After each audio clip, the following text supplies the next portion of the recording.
ఓం నమ శివాయ్. అందరికీ నమస్కారం. ఆహ్, ఫ్రెండ్స్, మనము ఈరోజు కొంచెం పాలిటిక్స్ గురించి మాట్లాడుకుందాం. ఏంది అంటే, అసలు మనము ఎందుకు ఈ పాలిటిక్స్‌లోకి దిగడం జరిగింది? ఇంకోటి, ఎందుకు ఈ యువతరం పాలిటిక్స్‌లోకి రావాలి అనుకుంటున్నా అనేసంటే, ఎందుకంటే ఇప్పుడు మనము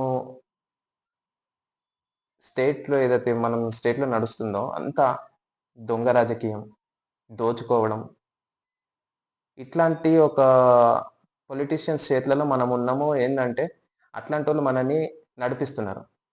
సో, అన్‌ఎడ్యుకేటెడ్‌గా ఉన్న వాళ్ళు గూడా మనల్ని నడిపిచ్చి, అంతా దోచుకొని తినడానికే ఎగబడ్డారు. కానీ మనకి డెవలప్‌మెంట్ ఎక్కడుంది? ఎక్కడ లేదసలు. వాళ్ళు డెవలప్ అవుతున్నారు. సో, ఈ రాష్ట్రం అనేది ఒక సేఫ్ హ్యాండ్స్‌లో ఉండాలి. అందుకనే మేము ముందుకు కదులుతున్నాము. నన్ను సపోర్ట్ చేస్తారనేసి అందరూ నన్ను సపోర్ట్ చేస్తారని నేను ఆశిస్తూ ముందుకి ఎళ్తున్నాను. నాలాగా ఆలోచించేటోళ్ళందరూ నాతోని నడవండి, నాతో కలవండి. ఏందంటే నేను చాలా మంది వీడియోస్ చూస్తుంటా. ఈ పార్టీ ఇట్లుంది, ఆ పార్టీ అట్లుంది. మనం ఈ దీన్ని సపోర్ట్ చేయొద్దు, దాన్ని సపోర్ట్ చేయొద్దు. ఇది ఇట్లుండాలి, అది అట్లుండాలి అని చాలా మంది చెప్తుంటారు.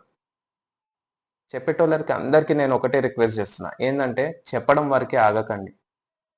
ఎవరైతే దాన్ని చేంజ్ చేయాలి అనుకుంటున్నారో వాళ్ళకి సపోర్ట్ చేయండి. ఇప్పుడు నాలాంటోళ్ళకి సపోర్ట్ చేయండి. దాన్ని చేంజ్ చేసి చూపిస్తాం. సో, మీరు ఎంతమందైతే చేంజెస్ కావాలి, పాలిటిక్స్ ఇట్లా ఉండొద్దు అనుకుంటున్నారో అందరూ మాకు సపోర్ట్ చేయండి ప్లీజ్. Thank you.